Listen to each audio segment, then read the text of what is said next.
From Creating Freedom, The Lottery of Birth, The Illusion of Consent, and the Fight for Our Future by Raoul Martinez. Preface. Free markets, free trade, free elections, free media, free thought, free speech, free will. The language of freedom pervades our lives, framing the most urgent issues of our time and the deepest questions about who we are and who we wish to be. Freedom is a stirring ideal, central to the concept of human dignity and visions of a fulfilling and meaningful life. Its universal appeal, its ability to unite and inspire, have long made it a powerful political weapon. For some, it is a clarion call for revolution. For others, a justification of the status quo. Academics, think tanks, religions, political parties, and activists have recast the concept in different ways. In the scramble to define it, the ideal of freedom has been pushed, pulled, twisted, and torn, expertly molded to suit the interests of those with the power to shape it. Even as they steer our economies, democracies, and judiciaries, today's dominant conceptions of freedom are unknown to most people. They are part of the conceptual foundation upon which society has been built, framing our thinking on everything from punishment and reward to capitalism and democracy. But this foundation, mixed as it is with myth and illusion, is crumbling. Plagued by civilizational crisis, economic, political, and environmental, the towering edifice it supports is not only unstable and unsustainable, but unjust. For too long, the language of freedom has been used as a tool of control, helping to justify poverty, erode democracy, and lend legitimacy to barbaric punishment.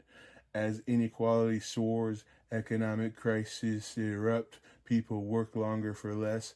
As refugees surge across borders, corporate power intensifies, forests disappear, and sea levels rise. It is time to engage in a fundamental reassessment of this hallowed ideal. When a society fails on multiple fronts, its foundational ideas must be questioned. A simple principle animates these pages. The more we understand the limits on our freedom, the better place we are to transcend them.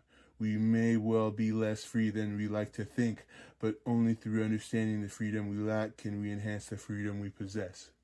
Ignorance of our limitation leaves us vulnerable to those able to exploit them. Facing up to the limits of our freedoms, a persistent myths surrounding individual responsibility, justice, political democracy, and the market. Some of these myths persist because they advance the interests of those in power, others because they flatter us, offering false comfort. All come at a price. The way we think about freedom shapes our view of the present and our vision of the future. It is a lens through which we interpret and evaluate the world, a compass by which we set our course. But not all conceptions of freedom are created equal. Each is based on assumptions about the world, some of which fly in the face of evidence and logic. A sharp distinction is often drawn between questions of free will and those of political and economic freedom. Traditionally, these concepts have been separated into distinct categories, but this obscures more than it reveals. We dissect reality into manageable parts for study, but if we do not put those parts back together in order to gain an understanding of the whole, we risk losing sight of the big picture. We risk losing touch with reality. This danger is inherent in modern education, where the price of progression through the system is specialization. Too often, where we should discover connections, we are taught to see impassable subject boundaries, but the limitations on our freedom are interconnected. A thorough understanding in one area enriches and changes our perception in others.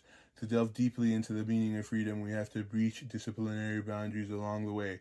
Insights and evidence from philosophers, psychologists, economists, historians, scientists, criminologists, and environmentalists all play a role in the discussion to come.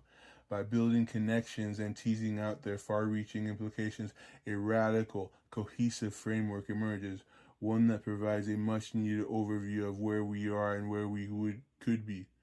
On the one hand, parts of society remain passive and deeply cynical about the possibility of change. On the other, social movements are rapidly growing around the world in response to the interlocking crisis facing us.